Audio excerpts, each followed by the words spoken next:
love a good flawed victim story, especially when the abuser in question is a hero to the audience. The first 2 episodes of Agatha All Along dropped yesterday, so I wanted to give my thoughts. And spoilers if you haven't seen it. Episode 1 picks up 3 years after WandaVision. Agatha is still stuck in a continuous mind loop. I always thought was particularly cruel for her. I know she's a villain and she's not a good person, which we can see with all the people that she interacts with, but to trap her in her own mind after Wanda just learned a lesson of how terrible it is to trap people in her realities, I don't know, it always seemed very terrible to me. Then we have to add to the fact that it's humiliating because Agatha is walking around in her own mind, interacting with her neighbor, and they're just humoring her because Wanda collectively put them all through this traumatic experience, and they're respecting what I assume is her coping mechanism. So all of her crime drama scenes where she's interacting with her neighbors, they're in their front lawn while she's acting like Kate Winslet, which is a good gag, but it's sad when you really stop to think about it. Everyone's just trying to heal. I love that when she's first introduced, she's kind of annoyed at Agatha for not getting out of this, which colors in a level of respect that she has for Agatha and her power. Every interaction she has with Agatha, though, is a little bit funny and kind of sexually charged. I think we're going to find out that they had a relationship at one point. And it's clear that they had some type of falling out, but the way that she got her out of this trance made me feel like there was still love there. Like, it didn't feel like she was trying to get her out of this so that she could kill her. I peeped that after she threatened Agatha, she healed her. I've seen all the promos and all of the theories that this boy is going to be Billy/Wiccan, and that may be true, but it also feels kind of obvious. So there's 2 theories that I have right now on who he could be. Number 1 is he is some sort of Wiccan that was created after the Darkhold,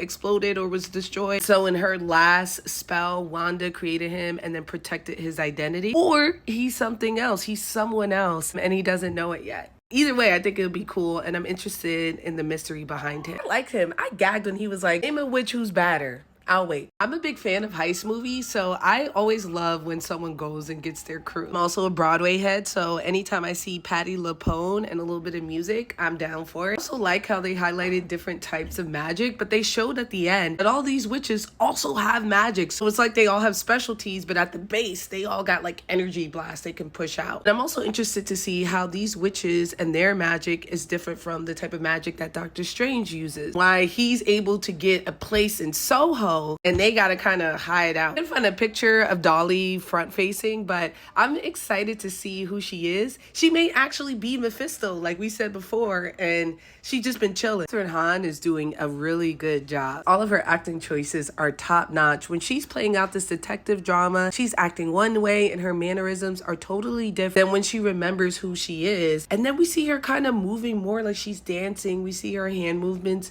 like she's always trying to use magic. And she's entertaining. I find her quite charming. I want to be friends with her, but I also know that she's slimy and I bang with that. I'm definitely for her story to push her more to a chaotic neutral type thing. Because to me in WandaVision, yeah, she was bad. Was she a villain though?